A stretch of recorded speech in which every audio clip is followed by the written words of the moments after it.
I want to make this analogy between the Occupy movement in the United States and being in a bad relationship.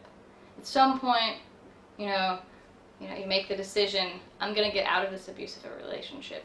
I've been told that I'm not worth anything. I've been, pushed around and used in many ways.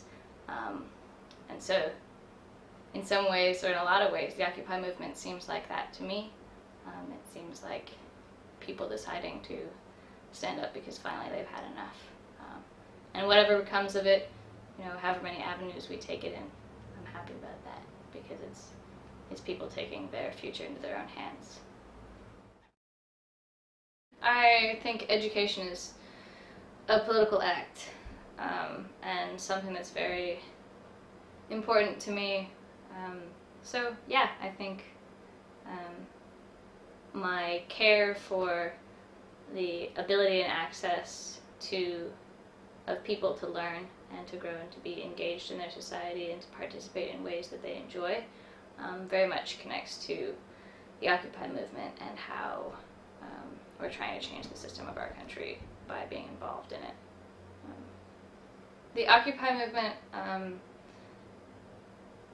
has the potential to pick up where the civil rights movement and the poor people's movement left off. I wasn't alive. I don't really know what happened there towards the end of so-called civil rights movement. Not that it, really ended, but I think I've seen, people from all over the country, all over the world stepping in to be a part of Occupy and to say something. Something's inherently wrong with the systems that they're living in, and that ties into all facets of social justice, whether it's economic, environmental,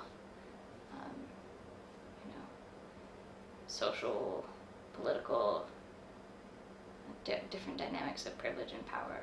And I'm excited because I feel like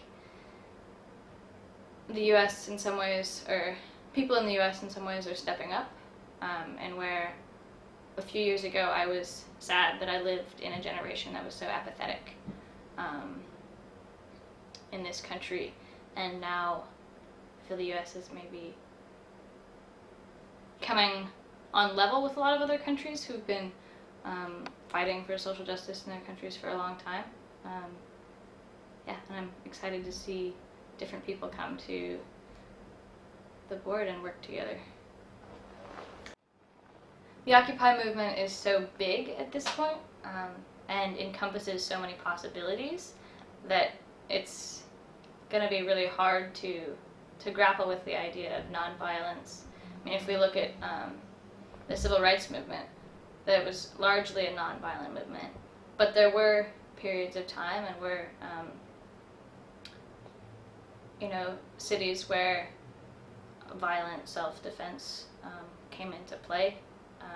And that's really a difficult question when we look at kind of occupiers, people working in the Occupy movement, in spaces clashing with police. And I think what I've seen so far, there's some really positive ways of dealing with that, but it's hard when you have so many people in a movement